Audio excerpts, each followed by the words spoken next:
अगर आप class 10th में पढ़ रहे हैं और बोर्ड के एग्जाम की तैयारी कर रहे हैं तो मैथ्स के पेपर में मोस्ट ऑफ द स्टूडेंट ये प्रॉब्लम फेस करते हैं, बाकी पेपर्स में भी करते हैं कि वो टारगेट ही नहीं अचीव कर पाते हैं। दैट इज उनका अगर टारगेट है 80 मार्क्स आउट ऑफ 80, इसीलिए तभी वहाँ पे 100 मार्क्स आ सकते हैं।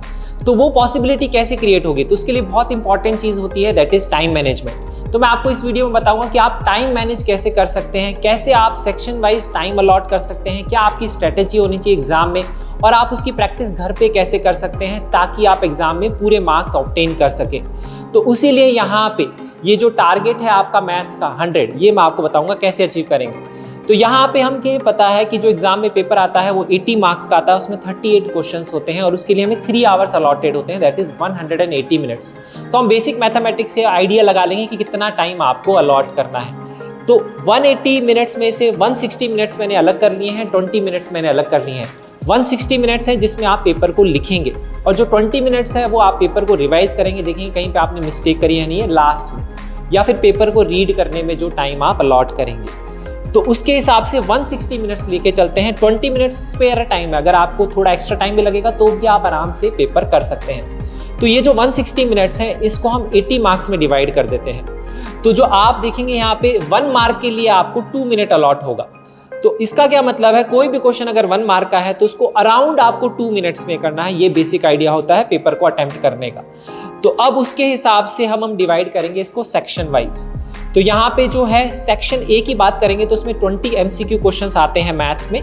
तो एक क्वेश्चन यहाँ पे 1 नंबर का होता है, तो 20 मार्क्स का सेक्शन होता है, तो उसमें अराउंड आप 40 मिनट्स अलॉट कर सकते हैं। अब हो सकता है किसी क्वेश्चन में 2 से 3 मिनट भी लग जाए, किसी क्वेश्चन में 1 ही मिनट लगेगा, तो एवरेज टाइम 2 मिनट्स है वहाँ पे एक क्वेश्चन के लिए। तो 40 मिनट्स का आप टारगेट लेके चल सकते हैं कि सेक्शन ए 40 मिनट्स में कंप्लीट करना है। सेक्शन बी की बात करेंगे तो वेरी शॉर्ट आंसर क्वेश्चन आते हैं 5 क्वेश्चन, तो 10 मार्क का सेक्शन होता है, उसके लिए अराउंड 20 मिनट्स है। तो 5 क्वेश्चन आप 20 मिनट्स में अप्रॉक्सीमेटली अटेम्प्ट कर सकते हैं। सेक्शन सी की बात करेंगे तो वहाँ पे 6 क्वेश्चन आते हैं शॉर्ट आंसर टाइप के, तो एक क्वेश्चन 3 नंबर का होता है, तो उसके लिए अराउंड आप 18 मार्क्स के लिए 36 मिनट 40 मिनट्स भी ले सकते हैं, क्योंकि आपको मैंने बताया था 20 मिनट्स एक्स्ट्रा स्पेयर टाइम है हमारे पास, तो ये आप अलॉट कर सकते हैं उसके लिए। फिर सेक्शन डी की बात करेंगे तो उसमें 4 क्वेश्चन आएंगे लार्ज आंसर। अब लार्ज आंसर के क्वेश्चन में मोस्टली बच्चे घबराते हैं क्योंकि उनको लगता है टाइम ज़्यादा लग जाएगा, टाइम कम है, तो ध्यान रखिए। तो ये 20 मार्क्स का सेक्शन है तो 40 मिनट्स का टाइम है, इसका मतलब एक क्वेश्चन के लिए आपके पास 10 मिनट है। तो घबराने की जरूरत नहीं है। जो लार्ज आंसर क्वेश्चन टाइप है उसमें एक क्वेश्चन में आप अराउंड 10 मिनट्स दे सकते हैं, 10 to 12 मिनट्स भी दे सकते हैं। इसके बाद में बचता है last section, that is case study type. तो 3 केस स्टडी आएंगी, वो इजी क्वेश्चंस होते हैं, छोटे क्वेश्चन होते हैं, वो 12 मार्क का सेक्शन होता है, इसमें एक केस स्टडी में 4 मार्क्स होते हैं, तो उसमें आप अराउंड 24 मिनट्स दे सकते हैं। ये बेसिक आइडिया है। तो एक केस स्टडी में अराउंड आप 8 मिनट्स अलॉट कर सकते हैं, ये बेसिक आइडिया है। तो अगर हम टोटल बात करेंगे यहाँ पे, तो जो 160 मिनट्स है हमने ये यहाँ पे डिवाइड कर लिए सेक्शंस में, और जो 20 मिनट्स है वो आपके रिवीजन के लिए, या फिर किसी सेक्शन में अगर 2-3 मिनट एक्स्ट्रा भी लग गए तो ये स्पेयर टाइम है।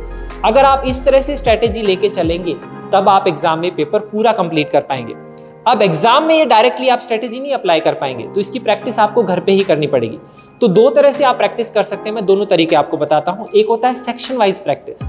तो आप क्या करिए, CBSE के प्रीवियस ईयर के क्वेश्चन डाउनलोड कर लीजिए, ऑफिशियल वेबसाइट पे अवेलेबल है। उसमें सेक्शन वाइज क्वेश्चन के अलग अलग प्रिंट ले लीजिए।